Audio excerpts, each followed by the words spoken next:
किसी भी राज्य की प्रगति के लिए वहां का ह्यूमन रिसोर्स बेहतर होना बहुत ज्यादा जरूरी है। ह्यूमन रिसोर्स यानी कि मानव संसाधन, और मानव संसाधन तभी बेहतर होगा जब हम मानव के संसाधनों की अच्छी तरीके से देखभाल करें, उसको अच्छी शिक्षा दें, उसके लिए अच्छा स्वास्थ्य सुविधा प्रदान करें, तब वहां राज्य जो है वो प्रगति करेगा। अब इसी क्रम में अगर हम लोग बात करते हैं स्वास्थ्य के डायमेंशन पे, तो हमारे बिहार ने रचा है एक नया कीर्तिमान। बिल्कुल सही सुना आप सभी लोगों ने। यह खबर आ रही है हमारे बिहार के से, जहां पे बिहार जो है बना है number 1 in terms of digital health mission, और यह बिहार की एक बड़ी कामयाबी के रूप में नजर आ रहा है। दोस्तों, अगर हम बात करते हैं डिजिटली, काफी ज्यादा पिछड़ा हुआ राज्य है हमारा बिहार, लेकिन इस आंकड़ों में सबको चौंका दिया है और हमारा बिहार मेडिकल और डिजिटल के समीकरण में प्रथम स्थान हासिल किया है, जिसके कारण बिहार को राष्ट्रीय स्तर का अवार्ड भी मिला है। तो नमस्कार है आप सभी लोगों को, मेरा नाम है आदित्य वैभव और करता हूं आप सभी लोगों का तहे दिल से स्वागत आप सबके अपने चैनल बीपीएससी स्टडी आईक्यू पे। दोस्तों, अगर हम बात करें कि आखिर क्या है यह खबर, तो डिजिटल हेल्थ में बिहार की बड़ी कामयाबी। बिल्कुल सही सुना आपने। डिजिटल स्वास्थ्य के क्षेत्र में अगर हम बात करते हैं तो बिहार ने एक बड़ी उपलब्धि हासिल कर ली है, क्योंकि आयुष्मान भारत डिजिटल मिशन में बेहतर और प्रभावी तरीके से काफी अच्छा काम करने के लिए बिहार को राष्ट्रीय स्वास्थ्य प्राधिकरण यानी कि एनएएच की ओर से एक राष्ट्रीय सम्मान मिला है, और इसमें बिहार जो है प्रथम स्थान पर रहा है। आपको बताते चले, आयुष्मान भारत डिजिटल मिशन के तहत आपको बताते चले नंबर 1 बना है बिहार, यानी कि इसमें मधुबनी जिले, बिहार में भी मधुबनी जिले ने बाजी मारी है। तो मधुबनी वालों, अगर आप देख रहे हैं वीडियो को तो एक बार जरूर कमेंट कर दीजिएगा। और आयुष्मान भारत डिजिटल मिशन के तहत अगर हम कहें तो डिजिटल स्वास्थ्य सेवाओं में एक नया रिकॉर्ड बनाया है। बाकी आपको बताइएगा आप लोग कमेंट बॉक्स में जरूर कि आपके जिले का, जिस भी जिले से आप रखते हो, जिले का नाम और उस जिले का सबसे बेहतर हॉस्पिटल कौन सा है, गवर्नमेंट वाला और प्राइवेट वाला दोनों, गवर्नमेंट का अलग प्राइवेट का अलग, लिख के बताइएगा। क्योंकि आगे मेरे लिए, क्योंकि हमारे लिए तो आप ही लोग रिसर्च के लिए काम होते हैं, तो आप लोग जरूर लिख के बताइएगा। इसके अलावा ईएचआर और आभा ऐप के माध्यम से भी स्कैन एंड शेयर सिस्टम से ओपीडी का जो काम है वो काफी तेजी से हुआ है, और मधुबनी ने पूरे बिहार में पहला स्थान जो है इसमें हासिल किया है। आप सभी लोगों को बताते चले कि आयुष्मान भारत डिजिटल मिशन के तहत दिसंबर में 76,008 ओपीडी रजिस्ट्रेशन हुए, जिसमें से 100% की बात अगर हम करते हैं तो स्कैन एंड शेयर जो है इसके तहत किए गए, यानी कि एक डिजिटल रिकॉर्ड है। और इस पहल से मरीजों के रिकॉर्ड को डिजिटल रूप से सुरक्षित रखा गया, जिससे एक ट्रांसपेरेंसी बढ़ेगी और इलाज में भी काफी ज्यादा सुविधा मिलने वाला है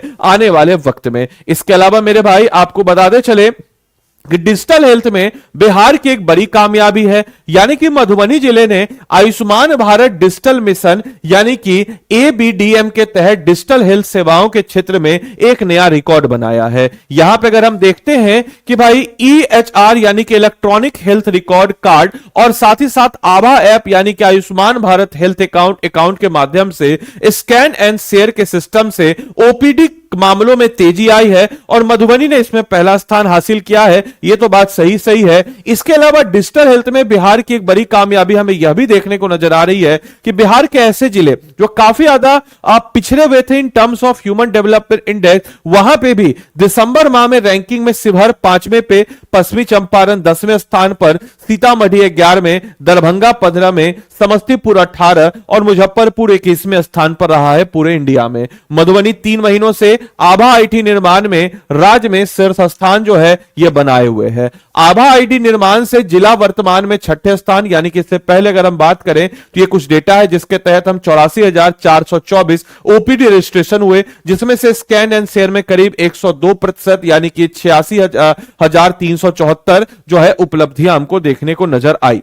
और ऑब्वियस सी बात है कि इससे क्या होगा कि ओपीडी आने वाले जितने भी तमाम मरीज हैं, अब उनका डिजिटल रिकॉर्ड रखा जाएगा, तो इससे जो एक ट्रांसपेरेंसी जो है वो भी बरकरार रहेगी। डॉक्टरों को भी इलाज करने में अब परेशानी नहीं होगी, क्योंकि इस पहल से अब जिले के प्रत्येक मरीजों का उपचार, दवा, जांच रिपोर्ट और टीकाकरण रिकॉर्ड जो है यह डिजिटल रूप से काफी ज्यादा सुरक्षित रहेगा। इससे न केवल हम कह सकते हैं कि स्वास्थ्य सेवाओं में पारदर्शिता यानी कि ट्रांसपेरेंसी बनी रहेगी, बल्कि मरीजों को भी अपने स्वास्थ्य संबंधी रिकॉर्ड में एक ही स्थान पर देखने की सुविधा मिलेगी, यानी कि आप एक ही जगह पे जो भी आपका रिकॉर्ड है वह देख सकते हैं और आगे रेफरेंस के लिए भी काफी ज्यादा यह फायदेमंद रहने वाला है। और एक मेडिकल की दुनिया में या फिर कहा जाए कि एक बेहतर इलाज के लिए भी जो डॉक्टर्स हैं उनके लिए भी एक सहूलियत होगी। इसके अलावा सभी जितने भी स्वास्थ्य सुविधाओं हैं उनका एक डिजिटली एकीकरण हो रहा है, यानी कि अगर हम बात करते हैं तो आयुष्मान भारत डिजिटल मिशन का उद्देश्य जो भी स्वास्थ्य सेवा है उनको पूरी तरीके से डिजिटल रूप से इंटीग्रेटेड करना,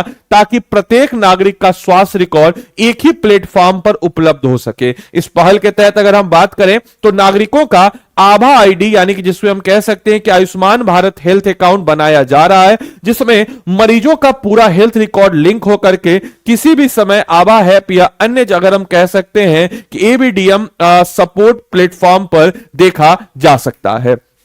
आपको बताते चले कि मधुबनी की कुछ डिजिटल उपलब्धियां हुई है, जिसमें civil surgeon doctor Harendra Kumar ने बताया कि मिशन के अंतर्गत सरकारी और निजी दोनों स्वास्थ्य केंद्रों का हेल्थ फैसिलिटी रजिस्टर जो है यह किया जा रहा है। तो ये दोनों जगहों पर यानी कि सरकारी और निजी दोनों पे ही, और इसके तहत क्या होगा कि आपको फार्मेसी यानी कि मेडिसिन के लिए, ब्लड बैंक के लिए मेडिकल कॉलेज, इसके अलावा ब्लड बैंक, लेबोरेटरी यानी कि हॉस्पिटल, या फिर जिसको हम कह सकते हैं कि भाई जो आपका पैथोलॉजिकल, ये सारे के सारे चीजों में आपको काफी ज्यादा मदद मिलने वाला है। इस प्रकार से जितने भी हेल्थ केयर प्रोफेशनल्स है, डॉक्टर है, नर्स है, फार्मासिस्ट है, पैरामेडिकल स्टाफ है, हेल्थ प्रोफेशनल रजिस्ट्री जो है, उन सबको जो है ये सारी चीजें जो है मिल जाएंगी, जिससे फायदा पहुंचेगा। और मधुबनी जिले में सभी सरकारी स्वास्थ्य संस्थाओं का अगर हम बात करते हैं, एचएफआर और साथ ही साथ एचपीआर कार्य जो है 100% पूर्ण हो चुका है, जबकि निजी क्षेत्र में लगभग 50% हॉस्पिटल में और काम करना है। शेष संस्थाओं में कार्य तेजी अगर हम बात करते हैं, निजी में 50% हो रखा है, फार्मेसी में 60% हो रखा है, और बाकी सरकारी वाले में तो पूरा का पूरा हो रखा है। ये कुछ डेटा है, ये कुछ आंकड़े हैं, इन आंकड़ों को आप देख सकते हैं कि उत्तर बिहार के जिलों की यह रही रैंकिंग, जिसमें आप देख सकते हैं कुछ महत्वपूर्ण जिले। इसके अलावा आपके जिले का सबसे बेहतर सरकारी हॉस्पिटल और सबसे बेहतर प्राइवेट हॉस्पिटल कमेंट बॉक्स में लिख के बताएंगे। आप लोग के लिए क्वेश्चन है कि डिजिटल रिकॉर्ड से डॉक्टरों को क्या लाभ होगा, इसके बारे में आप सब लोग बताइए। बाकी आप सभी लोगों को बताते चले कि आप सब लोग अगर अपनी तैयारी बीपीएससी की कर रहे हैं तो बीपीएससी की तैयारी को करने के लिए आपको जरूरत होती है मार्गदर्शन की। जैसे आप डॉक्टर्स को जरूरत होती है बेहतर इलाज करने के लिए इस प्रकार की इनोवेशन की, वैसे ही क्योंकि इससे समय बचता है, तो वैसे ही आप जब अपनी तैयारी को करते हैं तो हम ये नहीं बोलें कि आप खुद से तैयारी नहीं कर सकते हैं या इससे पहले इलाज नहीं होता था। इलाज होता था इससे पहले भी, तैयारी इससे पहले भी होती थी, लेकिन आजकल के इस कंपटीशन के दौर में अगर हम बात करते हैं तो समय की बहुत कीमत है, और इसी समय की कीमत को पहचानने के लिए हम लोगों ने 750 प्लस टॉपिक्स को आइडेंटिफाई किया है, और इस 750 प्लस टॉपिक्स को हम लोग 1100 प्लस घंटे की लाइव क्लासेज में आप लोग के समक्ष जो है बिल्कुल जामदार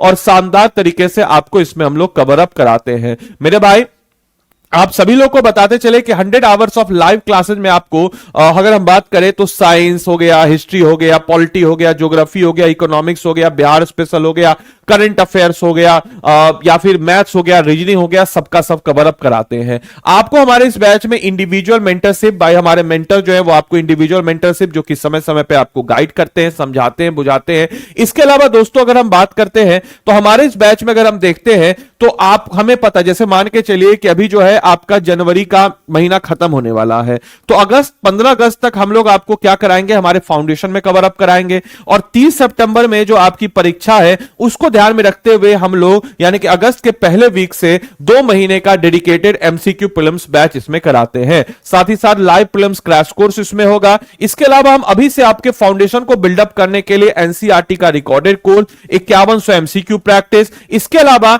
इंटरव्यू के लिए हम लोग इसमें आपको क्या देते हैं, तो स्टडी आईक्यू पटना में हम लोग मौजूद हैं, तो इंटरव्यू गाइडेंस प्रोग्राम भी इसमें मिलता है, 7 किताबों का सेट और 5100 ग्रुप मेंटरशिप बाय फैकल्टीज। और इतना ही नहीं मेरे भाई, अगर हम लोग बात करते करते हैं तो आपकी इस तैयारी को और ज्यादा मजबूती प्रदान करने के लिए अगर हम देखते हैं तो हम लोग देते हैं आपको 7 किताबों के साथ साथ ये हमारा वर्कबुक। आपको मैं कई बार बताया हूं कि आप भले ही हमारे पास एडमिशन ना लें, लेकिन इस चीज को इंश्योर करें कि आप किसी भी संस्था में एडमिशन लें तो वहां का GS2 कैसा है, क्योंकि कहीं ना कहीं अगर हम बात करें कि जो GS2 होता है वही आपको सिलेक्शन दिलाता है, क्योंकि prelims is just like a door, mains is all about कि आपको सिलेक्शन दिलाता है। और मेंस में भी जो GS2 का पोर्शन होता है, ये GS2 का पोर्शन जो होता है, ये जिसका बेहतर हो गया उसका सिलेक्शन पक्का है। तो GS2 को मजबूत बनाने के लिए हम लोग 4 वर्कबुक दे, इसमें 3 जो है GS2 का है।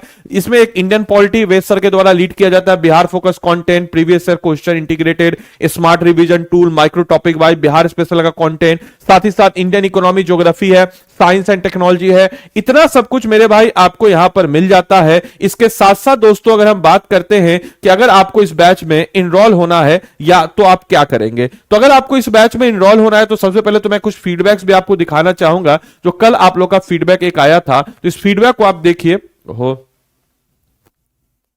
इस फीडबैक को आप देखिए, एक बच्चे का फीडबैक आया था। जब इस टाइप के फीडबैक आते हैं तो दिल खुश हो जाता है। क्या generally feel fortunate to associate with study IQ BPSC, the quality of content and innovation teaching approach truly set study IQ apart, the clarity in the concept structure class and especially the crux notes have made a preparation focused and the precise high effective. I joined RM 16.0 और उसको ये सारे फायदे मिले हैं। तो अगर आप भी चाहते हैं कि हमारे इस कोर्स में इनरोल करके अपनी तैयारी को मजबूती प्रदान करना मेरे भाई, तो आप क्या कीजिएगा, तो सबसे पहले देखिए हम आपको कोर्स लेने का तरीका बताते हैं। स्टडी IQ के ऐप या वेबसाइट जो भी आपको सहूलियत हो उसमें आप चले जाएंगे, स्टेट पीसेस पे जाएंगे। स्टेट पीसेस में जाने के बाद मेरे भाई आप बिहार पे चले जाएंगे। ये रहा RM 18.0 हमारा बिल्कुल नया ब्रांड न्यू बैच है। इसमें आप बाय नाउ पे जाइएगा। बाय नाउ पे जाने के बाद यहां पे आपके समझ कोड आएगा। कोड में क्या लगा दीजिएगा, आदि लाइव। आदि लाइव कोड लगा के आपको मेरा मेंटरशिप भी मिल जाता है, तो आदि लाइव कोड लगाना मत भूलिएगा। साथ ही साथ यहां पे आपका जो लैंग्वेज है, जिस लैंग्वेज में किताब चाहिए आपको मिल जाएगा।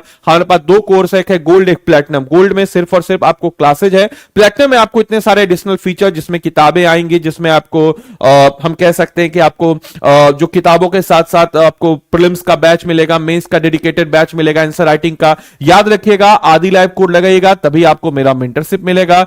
इसके अलावा मेरे भाई आपको बताते चले कि ये नंबर है 9289996924। आप चाहे तो इस नंबर पे भी कॉल करके बोल दीजिएगा कि आपको क्या चाहिए। तो आपको जो है आदित्य सर का मेंटरशिप चाहिए, इस चीज को आप मेंशन करके भी इस तैयारी को, अपनी तैयारी को मजबूती प्रदान कर सकते हैं। तो देरी किस बात की, जाइए इनरोल कीजिए और अपनी तैयारी को मजबूती प्रदान कीजिए। तो मिलते हैं हम लोग अगले सेशन में। तब तक के लिए सारे बच्चों को bye bye, take care, thank you and thanks for watching this session. Thank you.